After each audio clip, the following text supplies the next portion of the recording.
Assalamualaikum warahmatullahi wabarakatuh. Kami dari grup N yang beranggotakan saya sendiri, Haura Zafira Ristianti, dan teman-teman saya, ada Ananta Raya Salsabila, ada Zalfa Aska Aziza, ada Dimas Arif Wicaksono, dan ada Diva Alexandria izin mempresentasikan mata kuliah Bisnis Internasional dengan mengangkat judul CBAM Uni Eropa dan implikasinya terhadap strategi MNC atau Multinational Corporate dan posisi Indonesia dalam Global Value Chain. Oke, sekarang kita masuk ke pendahuluan. Pada tahun 2026 ini, Uni Eropa baru saja menetapkan CBAM atau yang disebut Carbon Border Adjustment Mechanism, di mana menandai perubahan mendasar dalam sistem perdagangan internasional. Dan ini menyebabkan akses pasar global tidak lagi berbasis biaya produksi, tetapi juga berdasarkan emisi karbon. Mengapa Uni Eropa itu menetapkan CBAM?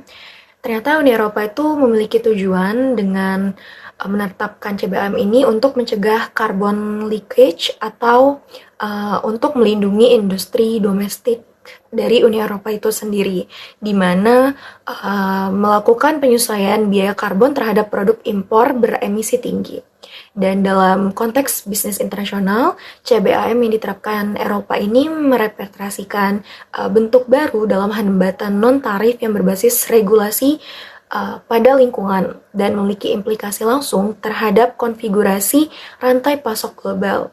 Selain berdampak pada rantai pasok global dan pola perdagangan internasional, ternyata CBAM ini juga melibatkan sektor yang cukup spesifik, contohnya perusahaan multinasional yang bergerak pada sektor besi, baja, aluminium, semen, dan juga pupuk karena proses produksinya itu masih tinggi akan intensitas karbon. Di sisi lain, negara eksportir seperti Indonesia itu juga berdampak terhadap kebijakan Uni Eropa ini karena industri di Indonesia itu masih berbasis energi batubara di mana memiliki intensitas emisi yang relatif tinggi. Dan apa sih dampaknya untuk Indonesia? Dampaknya itu terjadi tekanan untuk menyesuaikan standar karbon global yang ditetapkan oleh Uni Eropa. Dan tentunya terjadi risiko penurunan daya saing ekspor. Dan untuk multinational corporation atau MNC berdampak terhadap tingginya atau meningkatnya risiko kepatuhan sehingga multinational corporation itu harus melakukan relokasi produksi dan tentunya harus melakukan investasi teknologi hijau. Kemudian kita bahas apa tantangan atau challenge buat Indonesia terhadap kebijakan CBAM Uni Eropa ini. Ternyata bagi Indonesia itu cukup serius ya, apalagi pada sektor baja aluminium. Karena pada data menunjukkan akan terjadi kenaikan biaya tambahan sekitar 40 hingga 630 euro per ton. Di mana hal ini akan mengakibatkan atau berpotensi berkurangnya margin keuntungan pada eksportir. Dinamika ini tuh menunjukkan bahwa daya saing Indonesia terhadap ekspor itu bukan hanya dari keunggulan biaya produksi, tetapi juga harus memenuhi standar global atau seperti CBAM Uni Eropa tersebut. Dan ini bukan berarti Indonesia kalah akan biaya produksi, namun harus dapat memenuhi standar sustainability atau keberlanjutan. Oleh karena itu, dari latar belakang yang saya jelaskan tadi, kami merumuskan beberapa rumusan masalah. Yang pertama, bagaimana CBAM itu mempengaruhi strategi MNC, terutama pada sektor besi, baja, aluminium.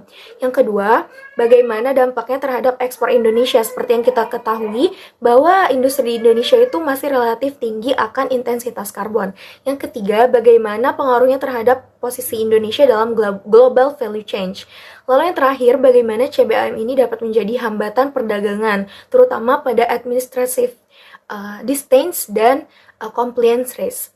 Kemudian, tujuan penulisannya yaitu kami ingin menganalisis dampak CBAM terhadap strategi MNC, terhadap daya saing ekspor Indonesia, terhadap posisi dalam global value change, dan tentunya kami akan mengevaluasi bagaimana CBAM itu menjadi hambatan non-tarif. Untuk tinjauan pustaka yang pertama yaitu mengenai paradigma eclectically. Paradigma ini dikembangkan oleh John Dunning sebagai kerangka utama dalam menjelaskan keputusan Foreign Direct Investment atau FDI oleh perusahaan multinasional. Nah, di dalamnya terdapat 3 komponen utama. Yang pertama, ownership advantage. Yang kedua, location advantage, dan yang ketiga, internalization advantage. Di antara ketiga komponen utama tadi yang masuk ke dalam pembahasan kami adalah location advantage. Location advantage atau keunggulan lokasi menjadi salah satu faktor dari suatu negara yang berpengaruh ke dalam daya tarik investasi. Nah, di Indonesia sendiri, keunggulan lokasinya itu dapat dilihat dari ketersediaan sumber daya alam, biaya tenaga kerja, hingga kebijakan industrialisasi berbasis hilirisasi. Namun, terdapat regulasi baru, di mana faktor lingkungan ikut menjadi komponen penting dalam menentukan keunggulan lokasi. Carbon Border Adjustment Mechanism atau CBAM dari Uni Eropa menyatakan bahwa intensitas emisi karbon dalam proses produksi juga menjadi faktor penentu dalam daya tarik investasi. Jadi, tidak hanya sekedar dari efisiensi biaya saja. Kemudian, untuk tinjauan pustaka yang kedua yaitu mengenai Global Value Chain dan Upgrading. Global Value Chain dikembangkan oleh Gary Graffy mengenai aktivitas produksi global yang terfragmentasi atau terpecah ke berbagai negara untuk mencapai efisiensi dan spesialisasi. Nah, dalam konteks ini, umumnya negara berkembang itu posisinya terletak pada tahapan nilai tambah yang rendah, sehingga untuk meningkatkan posisinya di dalam global value chain, diperlukan proses upgrading, terutama pada functional upgrading, di mana terjadinya pergeseran ke aktivitas dengan nilai tambah yang lebih tinggi melalui peningkatan teknologi, keterampilan, ataupun inovasi. Untuk itu, regulasi seperti CBAM dapat berperan sebagai pendorong transformasi industri. Dalam hal ini, kebijakan tersebut dapat meningkatkan biaya bagi produk beremisi tinggi yang akan mendorong perusahaan serta negara untuk menerapkan teknologi produksi yang lebih ramah lingkungan agar tetap kompetitif di dalam rantai nilai global. Kita menggunakan Catch Distance Framework dari Pankaj Gemawat untuk memahami perbedaan antar negara, khususnya pada aspek administratif distance. Administratif distance ini berkaitan dengan perbedaan sistem regulasi, kebijakan, dan institusi antar negara. Dalam konteks CBAM, perbedaan ini terlihat jelas antara Uni Eropa dan Indonesia. Sebagai contoh, Uni Eropa sudah menerapkan kebijakan pajak karbon melalui CBAM, sementara di Indonesia regulasi karbon masih berkembang dan relatif lebih longgar. Perbedaan regulasi ini menciptakan hambatan bagi perusahaan Indonesia untuk masuk ke pasar Uni Eropa. Akibatnya, perusahaan menghadapi berbagai risiko seperti biaya kepatuhan yang tinggi, potensi sanksi ekspor, serta ketidaksesuaian sertifikasi karbon, yang pada akhirnya dapat menurunkan daya saing. Untuk merespon hal ini, perusahaan perlu melakukan strategi seperti investasi pada teknologi hijau, memperoleh sertifikasi karbon internasional, serta menjalin kemitraan dengan perusahaan di Uni Eropa. Nah, kondisi perbedaan dan hambatan ini kemudian bisa dijelaskan lebih lanjut melalui konsep Liability of Fairness atau LOV. LOV menjelaskan bahwa perusahaan internasional memang secara alami menghadapi biaya tambahan ketika masuk ke pasar negara lain, terutama karena perbedaan regulasi dan lingkungan bisnis.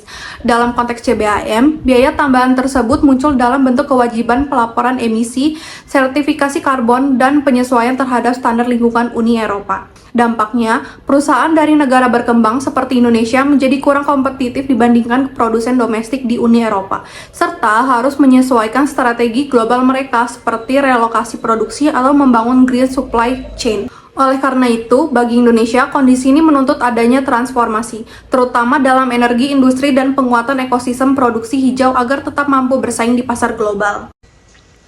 Di bagian ini, kita akan melihat bagaimana CBAM bisa dijelaskan melalui perspektif bisnis internasional, khususnya menggunakan konsep administrasi distance dalam kerangka Catch. Sederhananya, CBAM menunjukkan adanya perbedaan aturan yang cukup jauh antara Indonesia dan Uni Eropa, terutama dalam standar lingkungan. Perbedaan ini menciptakan hambatan bagi produk Indonesia untuk masuk ke pasar Eropa. CBAM sendiri bisa dipahami sebagai semacam pajak karbon di mana produk dengan emisi tinggi akan dikenakan biaya tambahan. Dampaknya, perusahaan tidak hanya lagi bersaing dari sisi produksi atau tenaga kerja yang murah, tetapi juga dari seberapa ramah lingkungan proses produksinya. Selain itu, muncul juga konsep liability of fairness, yang artinya perusahaan Indonesia akan menghadapi beban tambahan saat masuk ke pasar luar negeri yang tidak dirasakan oleh perusahaan lokal di Eropa.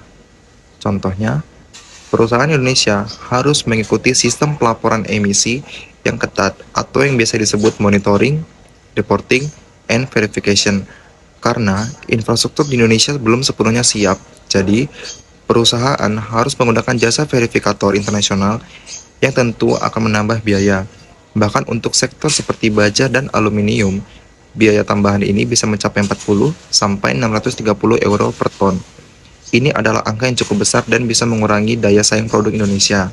Jadi, dapat disimpulkan bahwa CBAM mengubah cara persaingan global kalau dulu fokusnya pada efisiensi biaya. Sedangkan sekarang, bergeser ke kepatuhan terhadap standar karbon. Hal ini secara tidak langsung meningkatkan hambatan bagi negara dengan tingkat emisi yang tinggi seperti negara kita Indonesia. Selanjutnya, kita masuk ke bagaimana CBAM mempengaruhi strategi perusahaan multinasional atau MNC. Dengan menggunakan beberapa pendekatan, khususnya pada aspek location advantage, sebelum adanya CBAM, Indonesia sempat menjadi tujuan investasi karena kaya akan sumber daya alam seperti nikel dan bahan baku baja. Ini disebut sebagai motive research ranking. Namun setelah adanya CBAM diterapkan, faktor yang menentukan tidak lagi hanya ketersediaan sumber daya, tetapi juga seberapa bersih energi yang digunakan dalam proses produksi. Artinya, meskipun biaya produksi di Indonesia lebih murah, kalau emisinya tinggi, justru malah bisa menjadi kerugian karena akan terkena pajak karbon saat masuk ke pasar Eropa. Hal ini membuat perusahaan multinasional menghadapi dilema.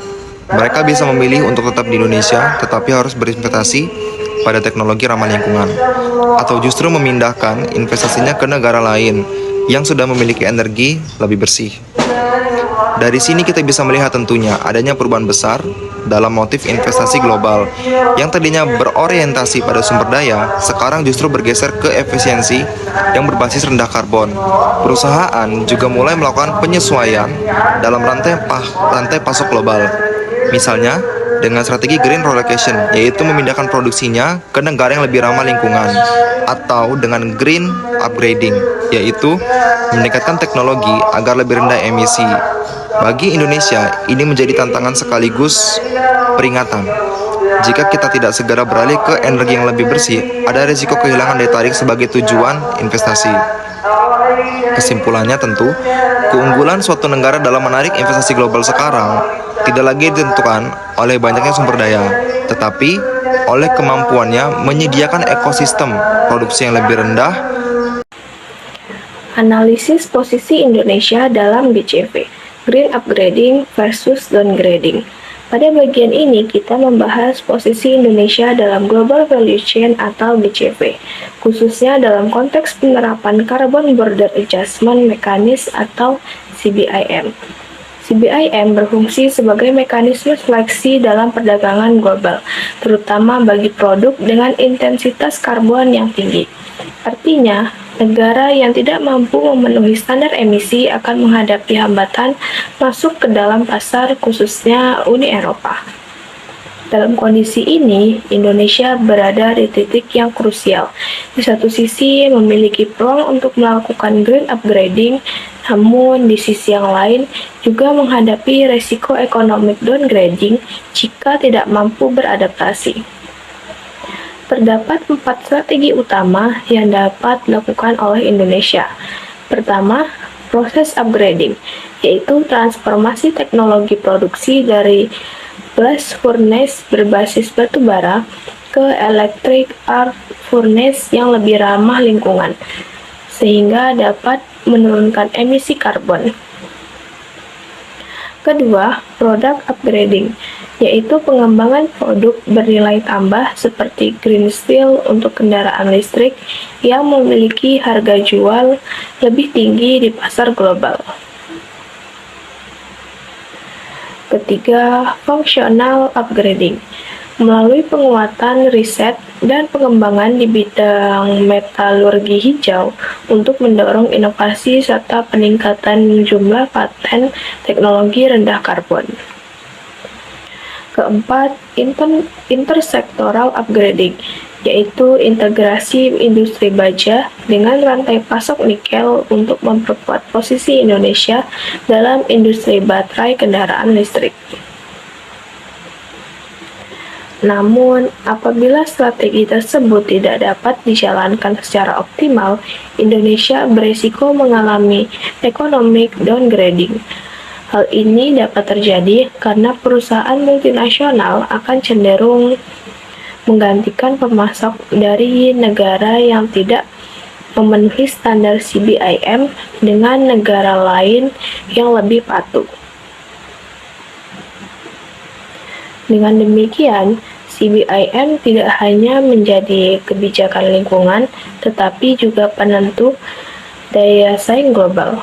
Keberhasilan Indonesia dalam melakukan upgrading akan menentukan apakah Indonesia mampu naik kelas dalam rantai nilai global atau justru mengalami marginalisasi dalam perdagangan internasional.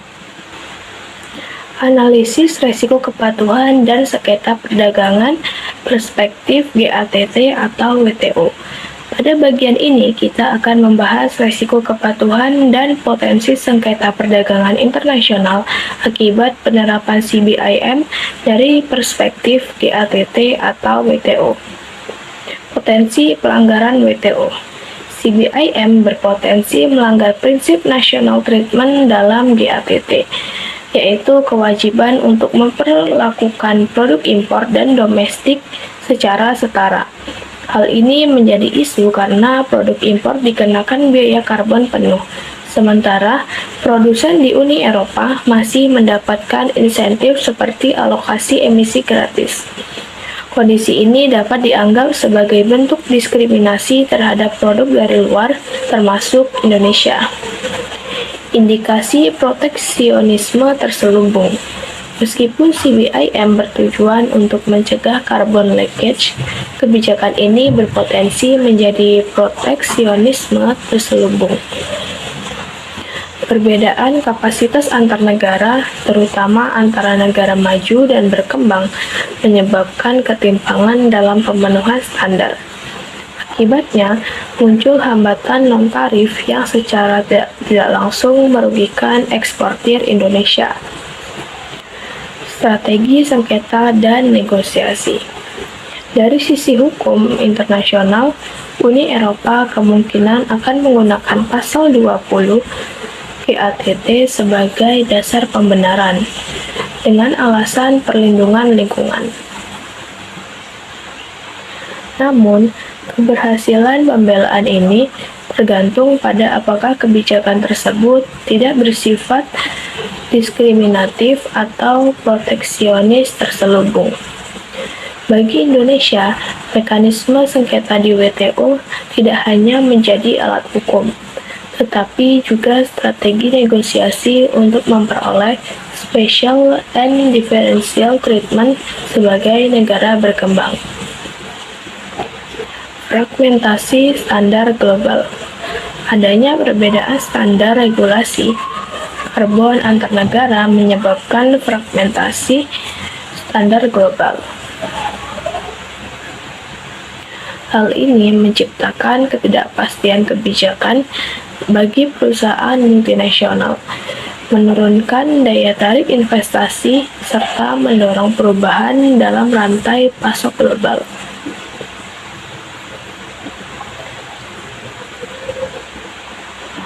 Implikasi.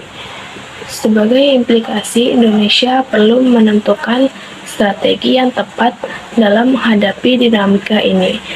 Jika mampu beradaptasi, Indonesia dapat kompetitif dalam ekonomi hijau global.